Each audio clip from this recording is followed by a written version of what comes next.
I am not kidding you when I say this game changes the game. It changes everything. Donkey Kong Bananza is a special, special game. The type of game that you can only hope for, that you can never truly expect, the type of game that you dream of your entire life, and it may never come true, and it is now finally coming true. Donkey Kong Bananza changes everything. Everything. I'm watching this trailer, and of course, in the middle part, it's like, okay, gameplay, and they're showing off different functions, and they're showing off how this game works and all the different modes you can do. Then, of course, they show us Pauline at the very beginning and how she impacts gameplay, how her story impacts everything else. But in the middle, the big chunk of the middle was like 12, 13 minutes maybe of just core gameplay and how amazing this gameplay looks. And let me tell you, this game looks amazing in terms of gameplay, and that is normally all I care about with these types of games. That is normally all Nintendo cares about with these types of games. But guys, this is different. This is special. This felt like a Marvel trailer. I am not kidding you. At the very beginning and at the very end, and the story beats in between, this feels real. This feels like Nintendo is deciding to take a much more improved look at storytelling, at actually giving us a story in these games. And Pauline is a big part of this game. If you want to know how much different this game is going to be than any other first-party Nintendo game ever, look no further than voice acting. Pauline is fully voiced in this game, and you can tell with her different dialogue in the overworld as you're running around, and she's like, oh, DK, hit that, do this. And then in the cutscenes, she is speaking. Everyone else has these little cutscene like moniker things that they say, and it's very similar to Odyssey, where like the big grumpy banana guy was like having subtitles for him, and he would only say words that people could kind of recognize, like how in Mario Odyssey, Bowser would say Peach and Mario, but then everything else would kind of be gobbledygook. He said words, and then he said Pauline, and you could hear him clearly say Pauline, and then she responded in a full sentence, and there were no subtitles because we didn't need them, because she was speaking in full voice action. I cannot describe to you how important this is, how big of a change, how big of a leap this is for us to see Pauline. And already, in the first 5 seconds of this trailer, my first thought was, is this game going to be emotional? Do they want us to get emotional about a Donkey Kong game? Why is this emotional? Why is the tone this way?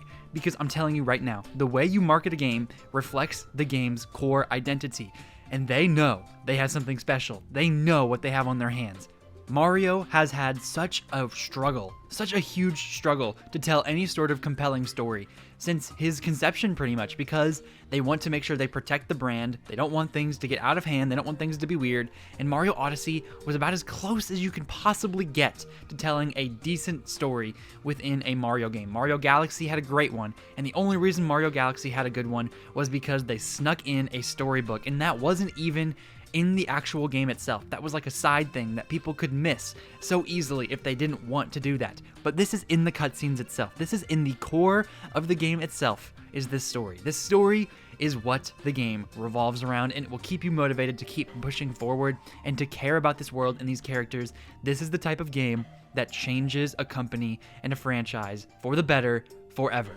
Donkey Kong Bananza has a chance to reinvent the wheel, to show the rest of Nintendo and all of these other studios that work on their games that gameplay, yes, should absolutely come first. That is the most important part of any game. Otherwise, just make a TV show or a movie. I get that. Unless your story is literally the entire point of the game, then it doesn't need to be the first thing you worry about, and I will always love Nintendo for putting gameplay first. But you can do both, man. In this game looks like it's going to do both. And yes, the voice acting can be cheesy. Like, it was a little cheesy, it was a little cringy. I'm not gonna lie to you, I'm not gonna lie. It was a little bit over the top, kind of like that. You know, people will sometimes complain about that anime style of voice in which it's just like a little too high-pitched, a little too dramatic, a little too cheesy. But sometimes that's just what you gotta lean into, man. And I think they are fully leaning into this. And I can hear the Pauline actress that sung Jump Up Superstar from Mario Odyssey, she is back for these songs. I could hear in the background that was her. It was absolutely her. And I don't know if she's the same voice actor that is fully voicing this Pauline, this younger version of Pauline, but she has a dream. She has a dream. It's like she is telling DK what she wants in life. And DK is going to work with her, not because he necessarily cares about her, but I'm sure he's going to develop a care for her throughout this game. He just wants to get his bananas back. He wants to get all this going. And Pauline has such a deep and rich character, and I can already tell she wants to get to the surface. She has a dream. She wants to be a singer, but maybe she's a little scared. And that's why you can see in some of these cutscenes, her facial expressions, they're so expressive. They're so telling of her character, and she cares so freaking much about being a good singer and about making an influence, about making a mark, and yet she felt afraid to sing, and then she finally let it go. And now she has a dream. She wants to get to the surface. She wants to get back up to the surface, and it seems like she might have grown up, and this is just what I'm gathering, she might have grown up with those three, the big Kongs that were bad. She might have grown up under their care, and they treated her poorly, because he was like, you need to come back to us, Pauline. And she was like, I'm never going back to you. I'm staying with DK. And that cutscene is so important to me because it shows how deep and rich her character truly is, but also how much DK truly is just being DK. Like, he's a big, goofy, lovable guy, and he is serious when he needs to be, and he does what he needs to do, but he cares about bananas first and foremost. And I think that can be an incredible story progression mark for him to not really care, and then all of a sudden, as the game goes along, he finds himself protecting her more and more as she becomes more endearing to both DK and the player. Because at first, she could be annoying. In fact, she might be, and I don't think she will, but there could be some sort of Last of Us dynamic here in which Joel is like, I don't really care about Ellie, she's just this annoying kid, and I gotta do what I gotta do, and DK's the same, except he's not very complex in thinking. But as the game goes along, we can find her more endearing and want to care about her more and more, to the point of where our motivation is no longer just bananas. Our motivation is her. Everything runs through Pauline. Everything in The Last of Us ended up running through Ellie, and that's why Joel made that decision at the end of the game. This feels similar. And at the very end of this trailer, at the very end of this direct, which was an amazing direct, by the way, this was one of the best directs for an individual game I've ever seen in my life, and it was only 15 minutes. They did a phenomenal job squeezing every bit of the time to make it important. But with this game, man, Pauline is going to be a huge part, because at the end of this trailer, they were falling, and DK was reaching out to grab her, and that was the first time in this trailer I could see him truly care about her, and it's going to be a big story point. Never in my life have I ever watched a Nintendo trailer or played a Nintendo game in which I felt the story was a motivator. I mean, I just haven't. Sometimes I'll be motivated by Fire Emblem and those stories with 3 houses. I love that game. Sometimes in Zelda, I am motivated by the story, but it's not even really the story. It's this time I'm motivated to stop the bad guy. And if I was playing any other game with any other characters, I would not be motivated specifically by those games' story. I am just motivated specifically by getting rid of this enemy.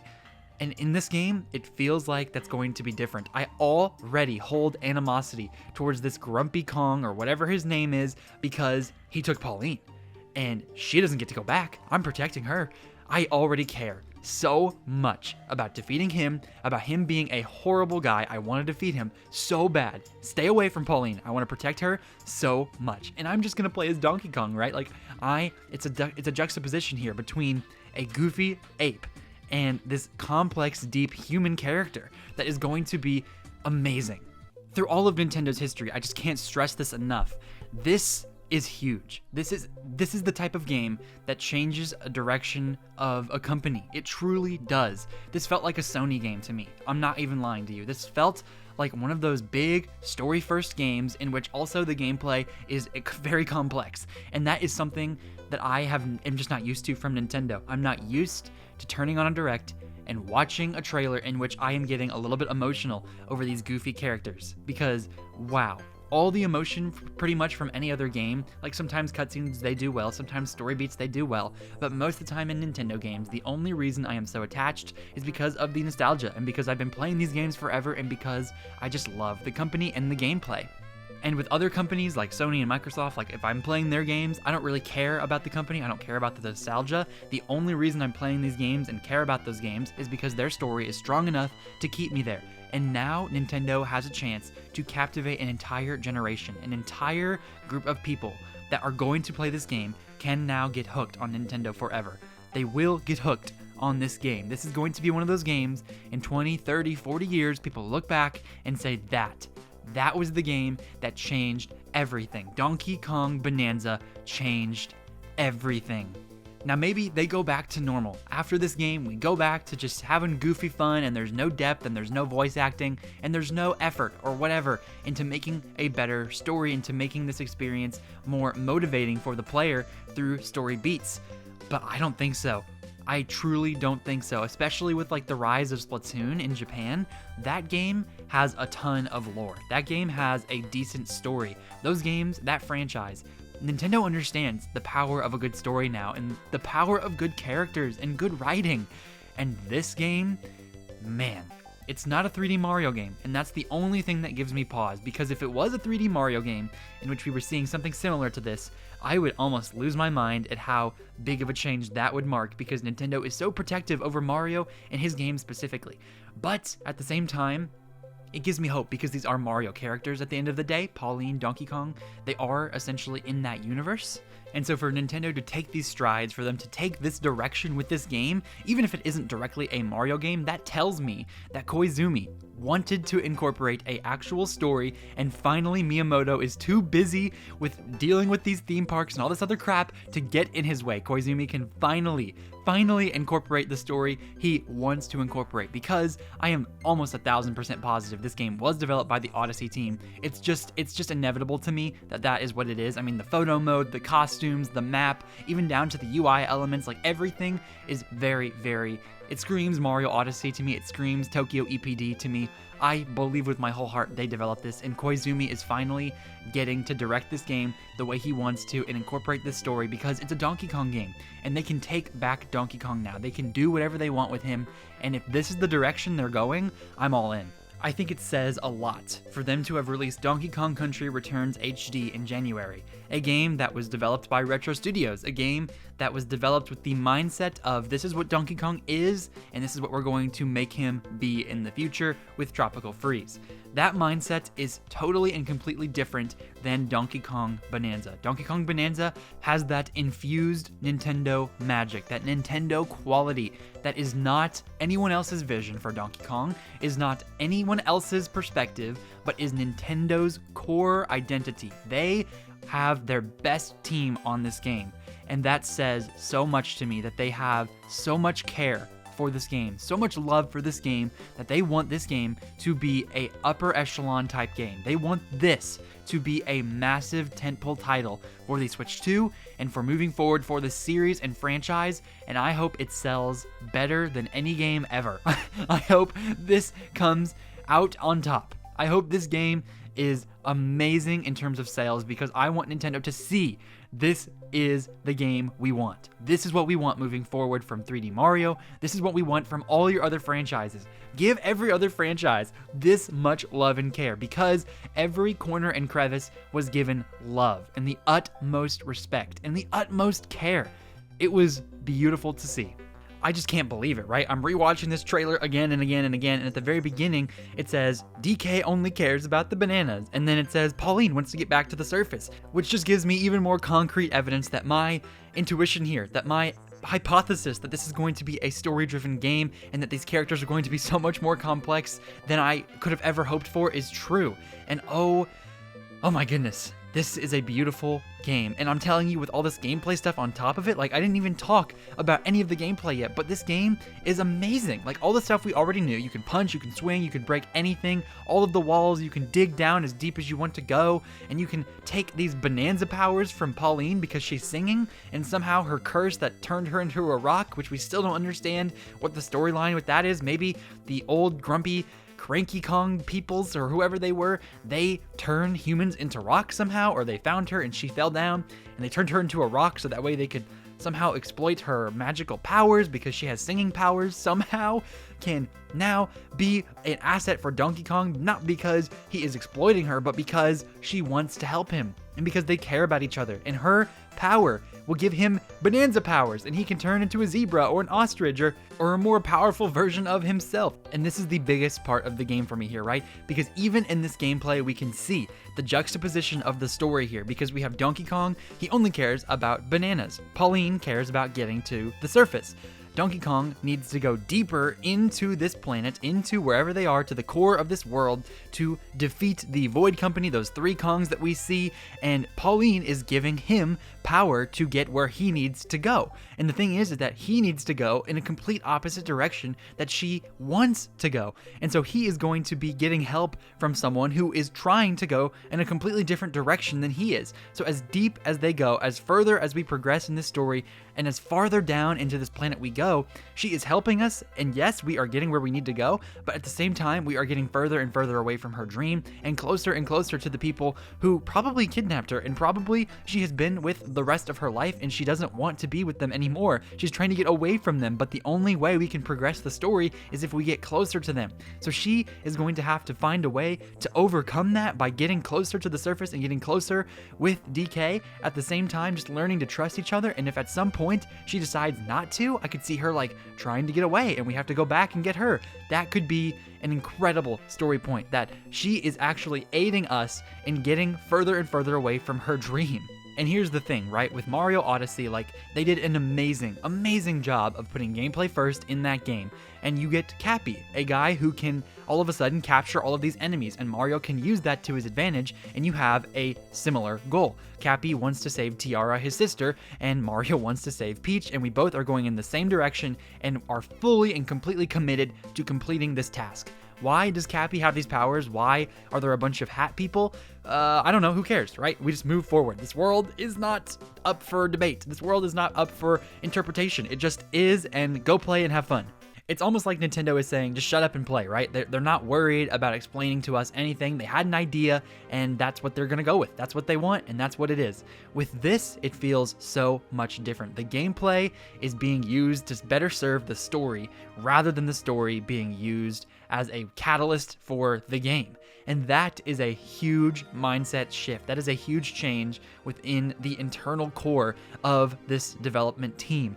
This is a huge change, and I can tell it is going to be permeating every single corner of this game. When you're beaten and bashing into all of these different walls and you're digging down into the surface, you're not thinking, oh, this is really fun, although you will be thinking that. You're thinking, how can I get further and further along for Pauline? And how can I get to the bottom of this stupid planet as fast as I can, so that way we can get her back up to the top so she can go and build New Donk City and become the mayor she's always wanted to be, and sing and perform and do all of these big festivals like we see her finally complete in Odyssey. And how will this story overall change the Mario narrative and the Donkey Kong narrative? Because this could be a multiple type of series. This could be a series in which we continue the story, and that will get people even more invested. And sequels never tend to sell as well as their original counterparts, because not everyone jumps in on the first game, or maybe they do and then they don't like it, and then the sequel comes out and it doubles down, so they don't really care.